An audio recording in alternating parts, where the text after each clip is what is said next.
paligid.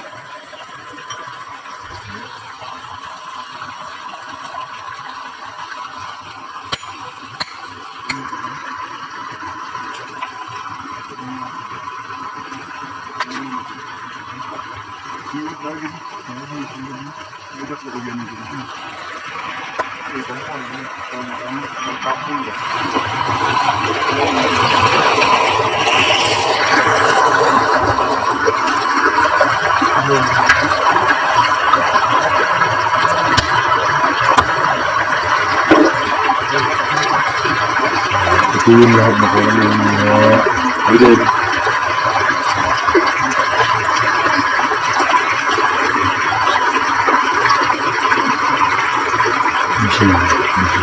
Labing dalawa.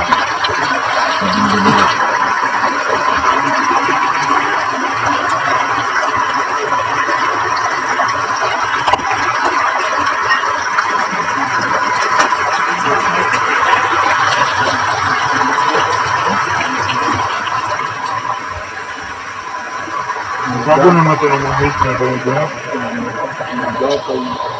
Pasok ko ang aking kamay kung gaano ito kalalim. Yan. Yan. Basta mga kaibigan, huwag niyo pong kalimutan mag-subscribe dahil marami pa po akong ipapakita ang mga Yamashita treasure signs na nakuhanan ng mga tao. Ito po.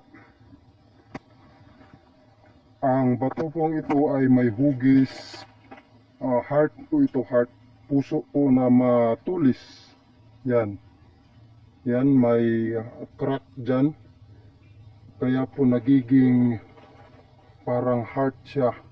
Hindi siya perfect na heart, pero para rin siyang arrow, pahaba na triangle. Pero kung sa personal nyo pong tingnan ay parang puso po siya na nakahiga, heart na nakahiga.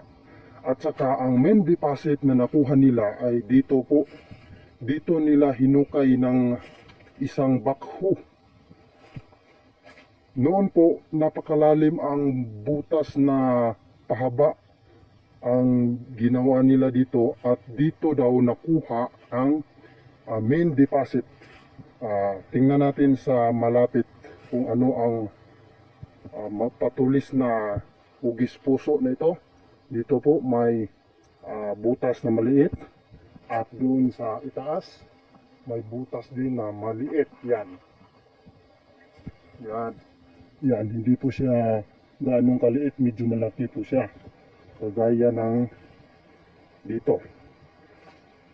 At hindi lang po yan ang ipapakita ko sa inyo, dahil may pruweba talagang may inlibing na Yamashita gold treasure ang Hapon dito noon, dahil makikita natin na may giveaways na nakuha ng mga treasure hunter na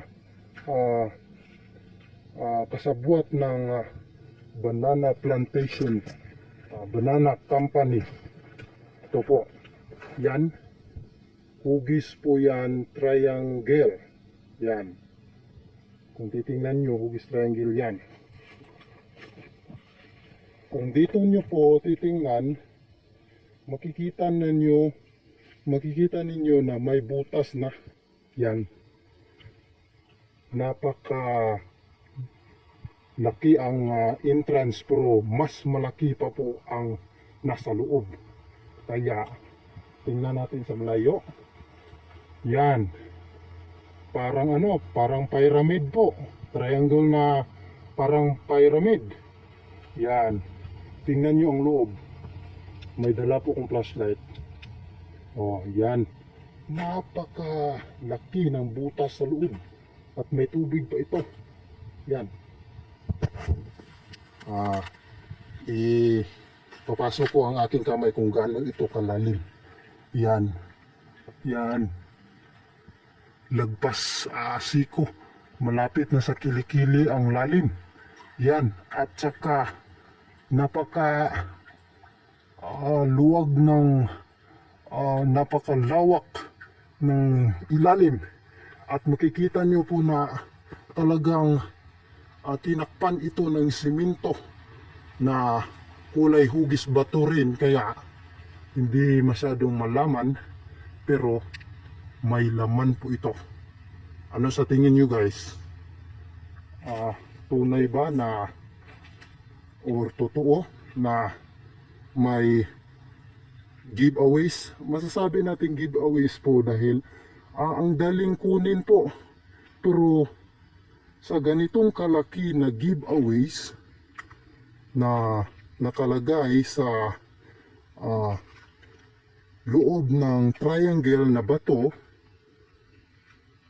ano na kaya kung ang main deposit na nakuha ng isang banana plantation company na main deposit umano, at saka bakho pa nga ang hinukay nila, at nung hinukay nila ito daw, sabi ng mga taga rito, ay gabi nila hinukay. At saka noon, itong giveaways na sinasabi ko na napakalaki ang butas, hindi lang ang entrance malaki, kundi ang loob ay napakalawak po. Yan, kung malaki ang laman ng giveaways, nako po, malaki ang nakuha nila dito. Yan lang po, nagtatapos, at saka huwag nyo pong kalimutan mag-subscribe dahil marami pa po akong ipapakita sa inyo na mga Yamashita treasure signs and symbols and mga bakas ng treasure hunter na mga nakuhanan na nakalagay sa bato. Maraming salamat po sa panonood.